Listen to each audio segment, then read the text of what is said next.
Hi everyone, nandito tayo ngayon sa Alfonso, Cavite, and we have here a property. Ito yung mga equipment undergoing development for just 900,000.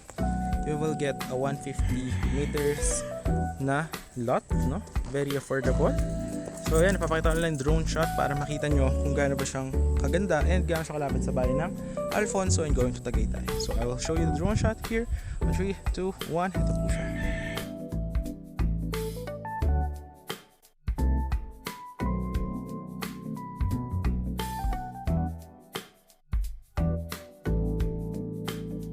So ito yung ating property guys. Meron tayong available dyan na 260 corner, 150 and 150 square meter. And meron din dyan 287, 150 and 150 square meter na magkakatabi. Ayan. So kagandahan dito sa may property na to is malamig din po siya and mataas po ang kanyang above sea level, kaya naman hindi po siya binabaha. And actually dito siya located at Alfonso, Cavite, Barangay Poblacion. Ayan, marami tayong mga available lots, no? And ongoing development po siya and any house design. Ayan, with ano po siya, big concrete roads with drainages and lalagyan din po ng mga perimeter fences. Ayan. So, yung ating property pala na to is actually free transfer of title po siya. And dito guys is gagawa naman ng access yan, no? Kita nyo yung Alfonso Bayan, andyan lang po siya, and yung Tagaytay, malapit lang, no? So dito guys yung gagawin concrete road ng property and yung barangay road. Ayan, gagawan po yan ng concrete road. Yung barangay road is concrete naman po yan, no? Tapos papunta ng munisipyo tsaka ng bayan ng Alfonso is just around 5 minutes, no? Ayan, makikita nyo po dito, yan na po mismo yung bayan at yung simbahan ng Alfonso, yung sikat po dito tsaka yung mga munisipyo. Ayan.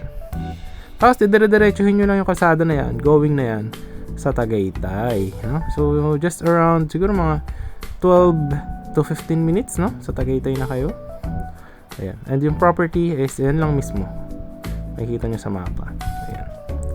So sa end of the video ipapakita ko yung sample na finished project natin.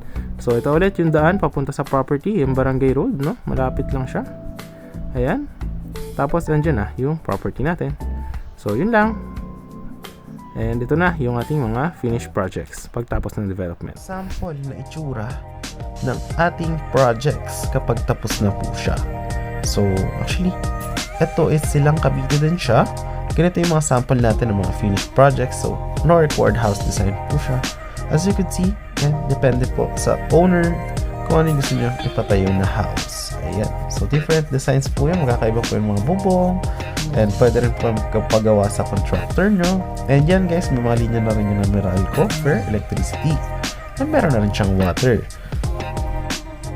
At makikita nyo guys, malapad yung mga concrete roads dyan. Ayan. So perfect na perfect siya for the getaway property. Meron ding basketball court. Merong multi-purpose hall and playground. Na talagang perfect na perfect para sa small family or you are with your kids. Para healthy living. Actually, maganda rin mag-walking dito. Lalo pagka madaling araw is naghahamog po dito. Dahil this property, ito pong develop na project natin, is just around 8 minutes to Tagaytay boundary, no? Kaya napakalamig po talaga ng weather niya. So, ayan po yung ating video. Maraming salamat sa panonood. If you were interested, message nyo lang ako on my Viber or WhatsApp.